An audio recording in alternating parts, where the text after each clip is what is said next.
ನೋಡಿ ನಾವೊಂದು ಕಲ್ಪನೆ ಮಾಡ್ಕೊಳ್ಳೋಣ.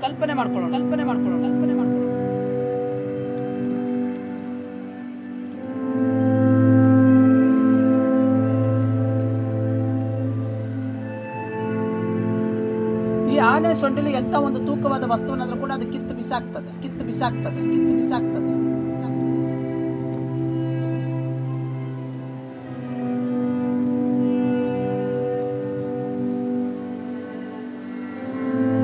ಎಲ್ಲಾ 9 ಲೈನ್ಗಳು ಕೂಡ ಮೇಲ್ಗಡೆ ಹೋಗಿ ಕಳಸದಲ್ಲಿ ಸೇರ್ಕೊಳ್ತವೆ.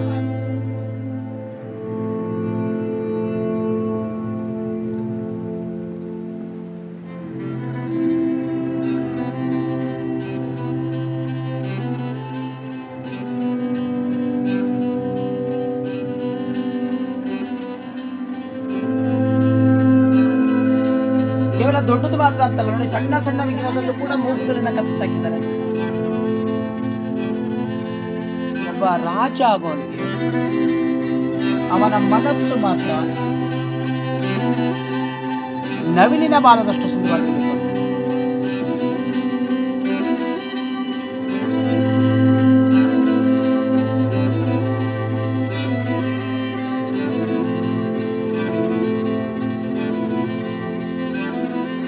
ದೇವಸ್ಥಾನವನ್ನ ನಕ್ಷತ್ರಾಕಾರದ ಜಗಲಿಯ ಮೇಲೆ ಕಟ್ಟಿಸಿದ್ದಾರೆ. ಈ ದೇವಸ್ಥಾನ ಮಾತ್ರ ಅಲ್ಲ, ನಾವು ಈ ದೇವಸ್ಥಾನದ ಮೇಲೆಯಿಂದ ಹೋಗಿ ನೋಡಿದ್ರು ಕೂಡ ಅದು ಕೂಡ ನಮಗೆ ನಕ್ಷತ್ರಾಕಾರವಾಗಿ ಕಾಣ್ತದೆ.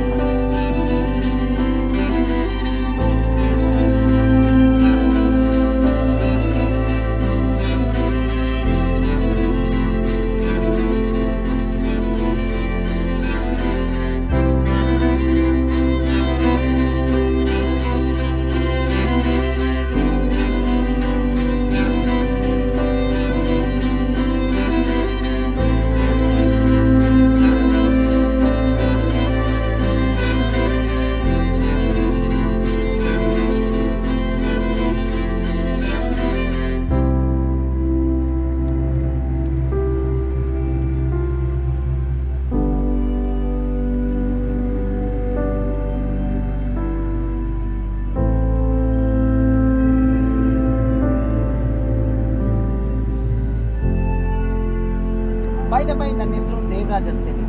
ನಂದು BSc ಆಗಿದೆ. ಡಿಗ್ರಿ ಆದ ನಂತರ ನಮ್ಮ ಡಿಪಾರ್ಟ್ಮೆಂಟ್ ಆಫ್ ಟೂರಿಸಂನವರು ನಮಗೆ 6 ತಿಂಗಳ ಕಾಲ ಟ್ರೈನಿಂಗ್ ಕೊಟ್ಬಿಟ್ಟು ಲೈಸೆನ್ಸ್ ಕೊಡ್ತಾರೆ.